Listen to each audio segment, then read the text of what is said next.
Hello छोट्या दोस्तांनो, मित्रमैत्रिणींनो, पालक आणि शिक्षकांनो, कसे आहात सगळे? मस्त मजेत. आज पुन्हा आपण इंग्लिश कसं बोलायचं त्याची एक छोटी छोटी सोपी सोपी टेक्निक्स घेऊन भेटतोय. त्यामुळे व्हिडिओ खूप इंटरेस्टिंग असणार आहे. खूप नवीन काहीतरी छोटं छान व्यवस्थित मस्त असं नवीन शिकायला मिळणार आहे. ते व्हिडिओ शेवटपर्यंत नक्की बघा आणि लाईक, शेअर आणि सबस्क्राईब या तिन्ही गोष्टी करायला विसरू नका. पटकन सुरू करूयात. तर आता बऱ्याचदा काय होतं, आपण गेल्या काही व्हिडिओमध्ये सुद्धा म्हणजे असं बोललो आहोत की बऱ्याचदा इंग्लिश ही वेगळी भाषा आहे.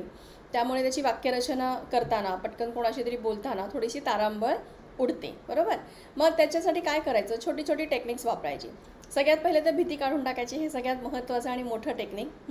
पण वाक्यरचनेच्या दृष्टीने जर आपण बोलायला गेलो तर काय करायचं, तर पहिलं अगदी साधं सोपं सरळ टेक्निक आहे. एक गोष्ट करायची, ती म्हणजे जे कोणी आपल्याला प्रश्न विचारला आहे तोच प्रश्न घेऊन, तोच प्रश्न वापरून, तेच शब्द वापरून आपण त्याचं उत्तर देऊ शकतो. ओके. आता फॉर एक्झाम्पल कोणी तुम्हाला विचारलं, डू यू लाईक टी?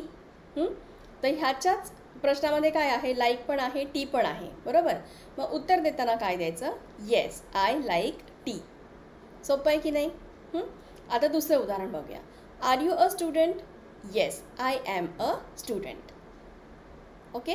तर जो प्रश्न विचारला आहे तो थोडासा लक्षपूर्वक ऐकला की त्या प्रश्नाचंच तुमचं उत्तर दडलेलं आहे, लपलेलं आहे, हे तुमच्या लक्षात येईल. ठीक आहे.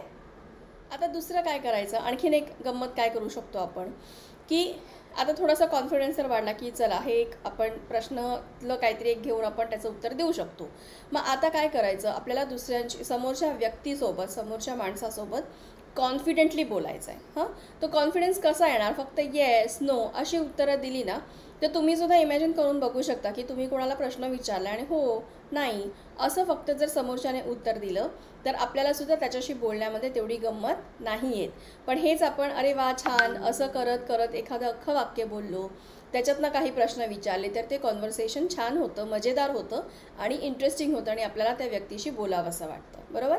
तर तेच इथे सुद्धा ॲप्लिकेबल होतं. आता for example, do you play cricket? Yes असं तुम्ही जर उत्तर दिलं तर तिथेच ते कॉन्व्हर्सेशन थोडंसं स्टॉप होणार.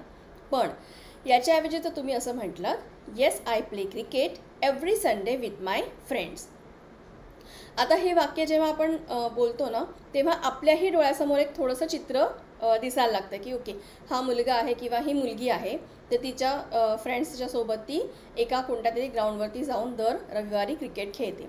आणि ह्या एका वाक्यातनं खूप गोष्टी आपल्याला साध्य होतात की दर संडेला तू खेळायला जातोस किंवा तू खेळायला जातेस.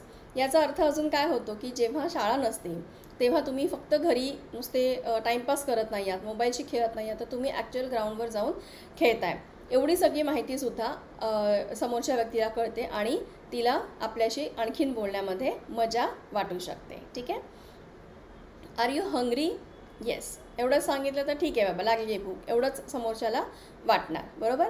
पण yes I am very hungry, I haven't eaten since morning असं म्हटलं की काय, तो लगेच माणूस तुम्हाला पटकन काय होणार, छानपैकी खायला देणार. आणखीन काय आपण करू शकतो, तर थोडीशी प्रॅक्टिस करण्यासाठी छोटे छोटे सोपे सोपे प्रश्न एकमेकांना विचारायचे, स्वतःला विचारायचे आणि त्याची प्रश्नांची त्या उत्तरंसुद्धा छोट्या छोट्या सोप्या सोप्या वाक्यांमध्ये द्यायची. Do you go to school? Yes. तर असं आपण आत्ता बघितलं की असं उत्तर द्यायचं नाही आहे. मग काय म्हणायचं, yes I go to school every day at 8 AM. Okay. Are you tired? Yes, I am a bit tired because I had. Did you watch the movie? Yes, I watched it last night. It was really interesting. Do you like English? Yes, I really enjoy learning English. It helps me speak better. आणखी एक छोटीशी step, आता एवढं सगळं शिकल्यानंतर, एवढं सगळं बोलता येऊ लागल्यानंतर आणखीन एक छोटीशी स्टेप आपण पुढे जाऊ शकतो. तर काय करायचं, त्याच्यामध्ये आपण हे जे तुम्ही स्क्रीनवर शब्द बघू शकताय, and, but, so, because, also असे शब्द वापरून तुम्ही थोडंसं आणखीन वाक्य वाढवू शकता आणि त्याच्यामध्ये आणखीन details add. For example, I like tea but I don't like coffee. I didn't come yesterday because I was sick. I am learning English and I practise every day. It was raining heavily so I didn't go out. छोटी छोटी छान छान सोपी techniques तुम्हाला आवडली असतील. हा video थोडासा रिपीटेडली बघितला की तुमच्या ती लक्षात राहतील टेक्निक्स, आणि ती प्रत्यक्ष वापरायला तुम्ही जेव्हा सुरुवात कराल किंवा सुरुवात कराच तेव्हा मग ते आपल्याला आणखीन छान लक्षात येतं आणि कदाचित त्याच्यापेक्षा वेगळी टेक्निक्ससुद्धा तुम्ही तुमची शोधून नक्कीच काढू शकता. ठीक आहे. तर आय होप हा व्हिडिओ तुम्हाला आवडला असेल. व्हिडिओ शेवटपर्यंत बघितल्याबद्दल खूप मनापासून धन्यवाद. आणि पुन्हा एकदा जाता सांगते, लाईक, शेअर आणि सबस्क्राईब या तीनही गोष्टी करायला प्लीज विसरू नका. Bye bye.